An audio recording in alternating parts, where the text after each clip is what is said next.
Yeah, just a short one today, fellas. As you can see, they've been building the site up there. They've laid the concrete block, but we had a bit of shenanigans going on last Sunday, and then not this Sunday, just gone, the one before, which I'll talk about in a minute. But yeah, so I didn't film all the workings in between and all that, even though it was interesting. Let's get a spot colour. Okay, had an interesting development I think today.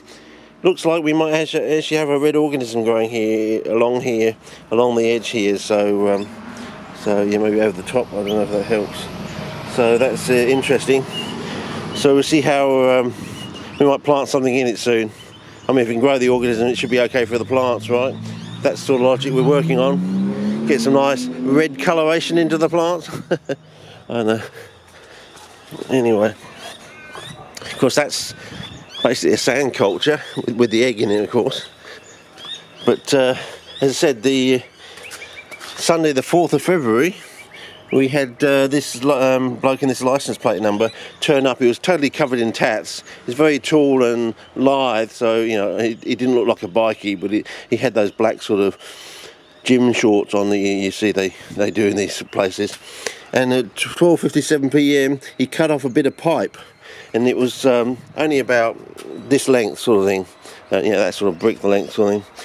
And we've been scratching our heads, what sort of damage could you do just by cutting off a bit of pipe like that? But you might want to think about it, as and it was at one corner of the end of the house sort of thing. It wasn't actually where the bathroom or the toilet was, so we just scratching our heads if eventually once they put the house together, they're going to discover they're going to have to rip it all down again or something due to just cutting off a length of pipe. I don't know, but anyway, we got the bloke's license plate number. Checked on Monday to see whether he was one of the workers or a supervisor. Like he got the tats in his early life, but he's worked his way up to be the supervisor, but he didn't seem to appear on the Monday. So anyway, we'll see. Anyway, talking about sand, there don't seem to be any sort of bubbles coming off here and this one here. This one seems to be trapping bubbles, so the cotton wool seems to trap bubbles to a certain extent. There may be some bubbles coming off, but you can see there are definitely bubbles coming off there on the whether that's actually being given off.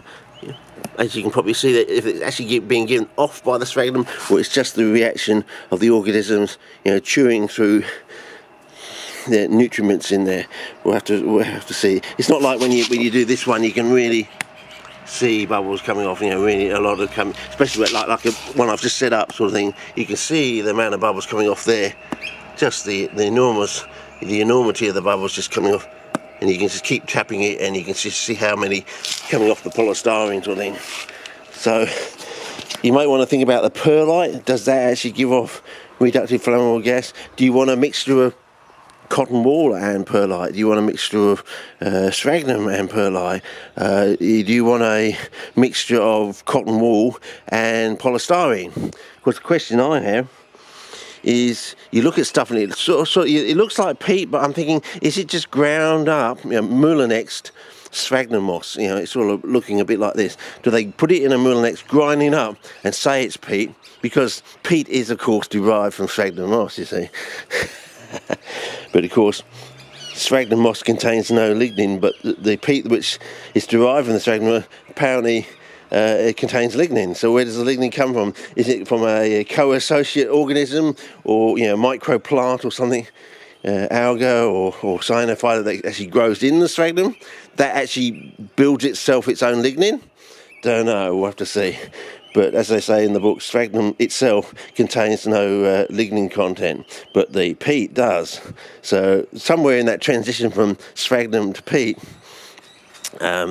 you must somehow build lignin, or what they think is lignin. I mean, the tests for lignins are reacting with something that the test thinks is lignin. It might not actually be lignin. It might just be reacting with something else that accumulates as it transitions from sphagnum moss to peat sort of thing. Anyway, put that in your back burner, might help sort of thing. So we're going to go and keep pushing to see if we can control this growth of this red organism, and eventually see if we can make it go blue, because I think that's how you're going to get a blue flytrap, because I think this organism is probably growing in the roots, in the leaf bases. I think, you know, certain sundews and things like that, like Drosera capensis, red leaf bases, blah, blah, blah. I mean, are the traps, the red traps of Dionaea, are they red because the redness is coming from the organism growing in the glands in the trap, sort of thing? Yeah. So they talk about not cyanophyta. They talk about the red colour, whatever the red colour is they talk about. It's just it's just gone completely out of my head. Sorry, fellas. Is that the plant actually generating the compound, or does the compound come from the organism? Do you understand what I mean? So the plant is actually symbiotically containing the organism that makes the coloured compound. Do you understand what I'm saying? They talk about the coloured, not flavoproteins. What do they call it? I've forgotten. It's just gone out of my head. I can't remember. Anyway, you look it up. I always get the spelling slightly wrong sometimes. You know, one letter difference or something. People pick me up on it. I say, yeah, well, it sounds better the other way, doesn't it? It's like, what's that other word? Tantamount as a word, tantamount. I think tantamount sounds a bit sort of, you know, it doesn't have the gravitas as tantramount does. So, yeah, anyway. So we've still got a little bit green colour on there, and so that's probably what you're going to have to look at in future things, whether it's going to be like a mixture of cotton wool and polystyrene, with a candle in there, of course, and we'll see how we go. But first of all, we've got to get this sort of building up the